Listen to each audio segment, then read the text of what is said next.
Bienvenue dans cette nouvelle vidéo consacrée à l'évaluation EcoVadis pour les entreprises, les TPE, les PME qui souhaitent améliorer leur score EcoVadis ou tout simplement passer leur premier audit.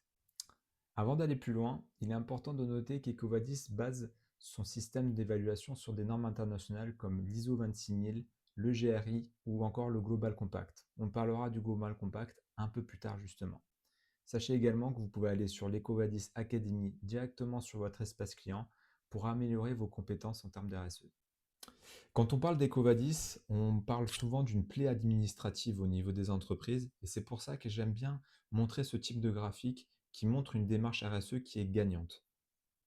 Sur ce graphique, on voit que la démarche RSE qui est représentée en vert suit une même tendance que l'augmentation du chiffre d'affaires qui est représentée en rouge. Pourquoi? C'est parce qu'en fait, le prix et la qualité ne sont plus les facteurs prédominants dans un appel d'offres. Qu'on le veuille ou non, la mise en place d'une démarche RSE dans une entreprise devient obligatoire, à l'image de la loi Climat et Résilience qui va rentrer en vigueur en été 2026, qui va rendre obligatoire l'intégration d'une clause RSE dans le cadre des appels d'offres publics. Sur ce graphique, vous allez également constater une courbe jaune qui va représenter une réduction des coûts, parce que la RSE permet également de faire des économies. Prenons l'exemple d'un panneau solaire.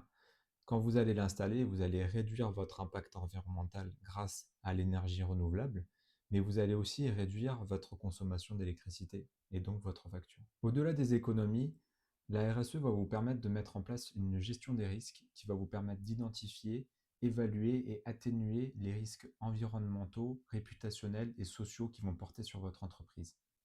Par exemple, si vous avez une mauvaise marque employeur, la gestion des risques va vous permettre d'identifier ce problème et de proposer des solutions pour améliorer votre réputation auprès de vos collaborateurs et ainsi réduire votre turnover et donc vos coûts. J'en reviens à EcoVadis. C'est un organisme qui évalue la performance RSE de votre entreprise à partir de preuves documentées. Vous allez être noté sur 100 points sur la base d'un questionnaire à remplir en ligne. Ce score va refléter la qualité du système de gestion RSE de votre entreprise. Il faut savoir qu'EcoVadis est une référence dans le milieu. Ils ont déjà évalué 150 000 entreprises dans 185 pays et dans 250 secteurs différents. En fonction de votre score, vous pouvez obtenir une médaille. La médaille dépend de votre positionnement par rapport à vos confrères. Si vous faites partie des 1% des sondés avec le meilleur score, vous pouvez obtenir la médaille Platinum. C'est bon à savoir, la médaille EcoVadis est purement un outil marketing. Votre client vous demandera la plupart du temps votre score EcoVadis. Avant de parler de la méthodologie de notation d'EcoVadis, je trouve important de parler de la concurrence. À travers votre accès EcoVadis, vous pouvez aller dans Fiche d'évaluation, puis aller comparer votre score en fonction de vos confrères. À travers cet outil, on peut voir le positionnement de votre entreprise en fonction de vos confrères. Ici, l'entreprise sondée a une démarche RSE un peu plus avancée que la moyenne, comme vous pouvez le constater. Et à travers ce deuxième outil, on peut voir l'évolution de la démarche RSE de l'entreprise sur le temps. Donc ici, en 2021, en 2024 et en 2025, on voit une progression. Et de la moyenne du secteur qui a également augmenté d'une moindre mesure. Pour ceux qui ont déjà fait une évaluation EcoVadis par le passé, vous allez reconnaître la page d'accueil d'EcoVadis.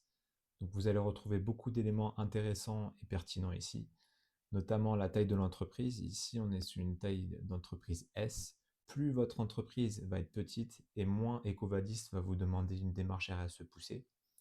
Vous allez également avoir votre score global qui est ici de 65 sur 100 et le score en fonction des piliers évalués. Donc les piliers que sont l'environnement, le social, droit humain, l'éthique et l'achat responsable. Chaque pilier est pondéré. Comme vous pouvez le voir ici, le social et le droit humain ont une pondération de 4 sur 4, alors que l'environnement a une pondération de 1 sur 4 seulement. Ce qui permet justement à l'entreprise ici d'avoir une note de 65 sur 100, alors que la note d'achat responsable est très faible. Pour aller plus loin, sur le système de notation d'EcoVadis, il existe 7 indicateurs sur lesquels vous allez être évalué. L'indicateur politique qui compte pour 20% de la note.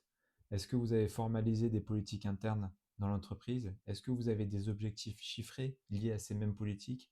Est-ce que vous avez un système de gouvernance comme un référent RSE ou un comité RSE? Voici ce qui va importer pour cet indicateur. L'indicateur d'adhésion, qui compte pour 5% de la note, fait référence à des initiatives et des principes qui sont portés par des organismes tiers auxquels une entreprise aurait adhéré. L'indicateur de mesure compte pour 24% de la note. C'est un axe prioritaire pour l'entreprise.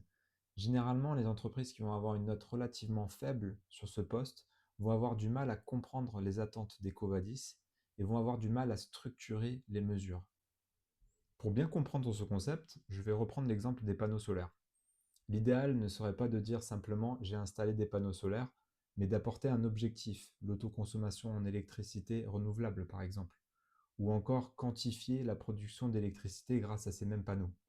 La certification porte sur 16% des points. Il s'agit ici de certifier la démarche RSE de l'entreprise par un tiers.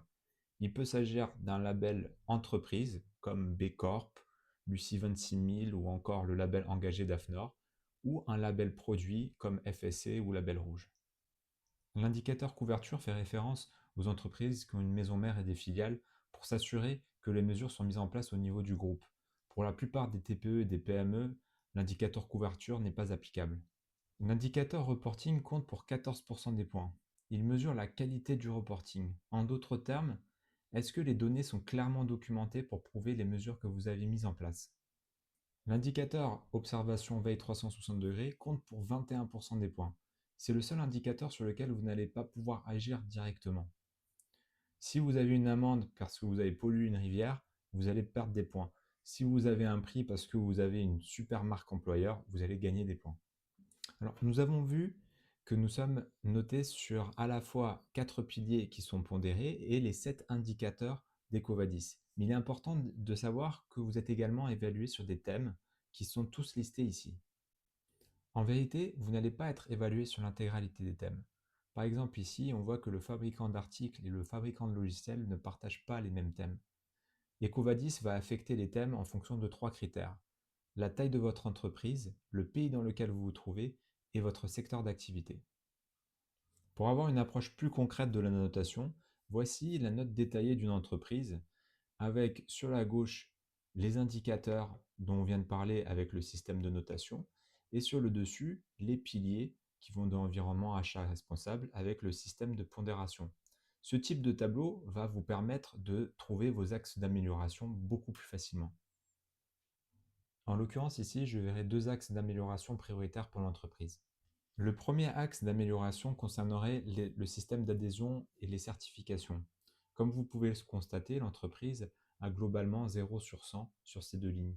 L'objectif serait peut-être de proposer le pacte mondial de l'ONU sur le système d'adhésion qui permettrait d'influencer le score sur les trois piliers que sont l'environnement, le social, droit humain et l'éthique, et indirectement les achats responsables.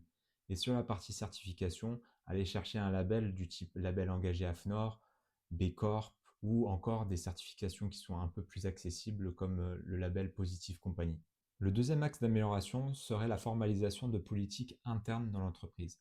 Par exemple, si on met en place une politique de gestion des déchets, on améliorerait à la fois la politique environnementale, parce qu'on mettrait en place un système d'engagement, un système de gouvernance dans l'entreprise, mais en plus, on pourrait aussi augmenter la note au niveau du reporting en mettant en place un suivi des déchets et un suivi du recyclage.